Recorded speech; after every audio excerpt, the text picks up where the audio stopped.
नहीं मिलेगी ऐसी सास बहू। दिल्ली के एक इलाके में एक महिला अपने बेटे और बहू के साथ रहती थी। अरे बहू देख तो जरा, कौन इतना दरवाजा पीट रहा है?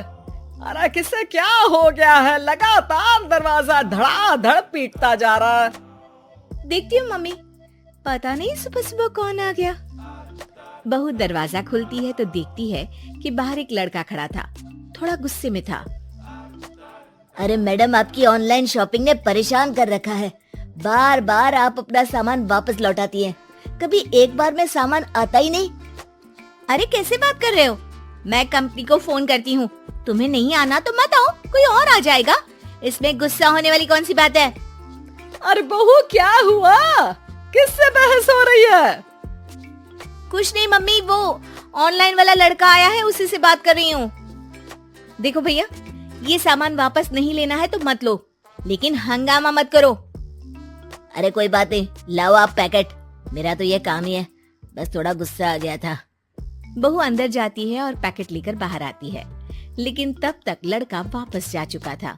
बहू को समझ में नहीं आया कि हुआ क्या। वो अंदर जाती है तो किचन में काम में लग जाती है। अरे बहू, तुम्हें ऑफिस नहीं जाना क्या? कितनी देर हो गई? किचन से आवाज आती है। जाना है, लेकिन इनका नाश्ता तो बना दूं। और उनकी चिंता मत करो, तुम अपना नाश्ता लेकर जाओ, मैं बना दूंगी नाश्ता। अरे तेरा ऑफिस भी तो जरूरी है ना, कितना काम करेगी। ठीक है मम्मी, जाती हूँ, रात का खाना साथ में खाएंगे। इसके बाद सास ने दरवाजा बंद कर लिया। शाम को डोरबेल बजी। सास को लगा कि बहू ऑफिस से लौट आई है, लेकिन दरवाजा खोलते ही सामने एक पुलिस वाला है। राहुल यानी कि उसके बेटे ने उससे पूछा, कौन है माँ? अरे पुलिस आई है बेटा, तुम्हारे बारे में पूछ रहे हैं। अच्छा, अभी आया माँ। आप ही राहुल है? हाँ जी, मैं ही राहुल हूँ। आपकी पत्नी का नाम विनीता है? हाँ जी, लेकिन आप ये सब क्यों पूछ रहे हैं? और कहाँ है मेरी वाइफ? देखिए, परेशान मत होइए, आपको मेरे साथ चलना होगा। मैं आपको रास्ते में पूरी बात बताता हूँ। मैं आपके साथ थाने क्यों चलूं? कोई क्रिमिनल थोड़ी ना हूं मैं।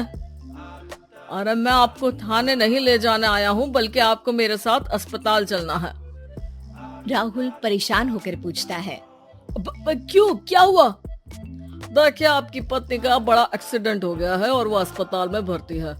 बस किसी तरह से आपका पता मिल सका, इसलिए हम आपको लेने आ गए। राहुल हड़बड़ी में माँ को बगैर बताए पुलिस वालों के साथ घर से निकल जाता है। सर, क्या हुआ मेरी पत्नी को? कुछ तो बताइए।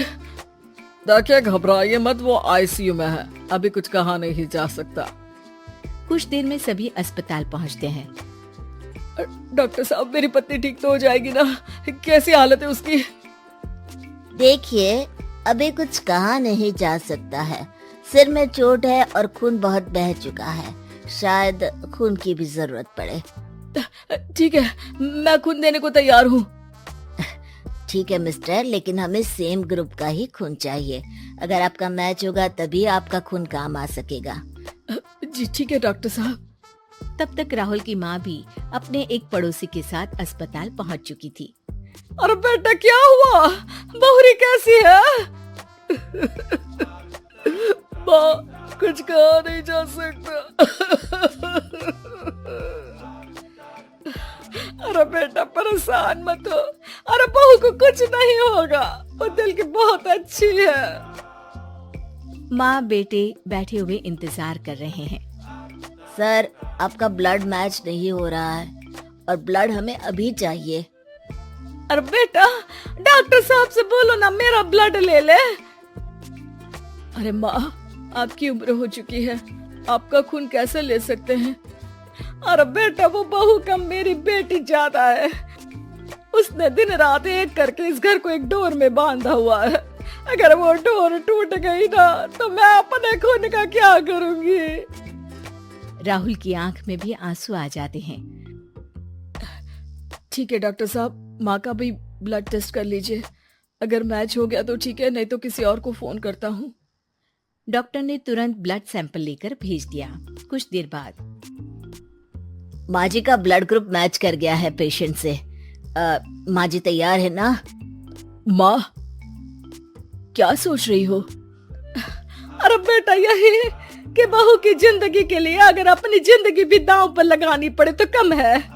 वो दिन रात हमारे लिए लगी रहती है। हाँ माँ, वो तो है। डॉक्टर साहब, माँ रेडी है, आप ब्लड ले लीजिए। बहू की जान बच गई और उसकी घर वापसी हो गई और एक नई शुरुआत भी।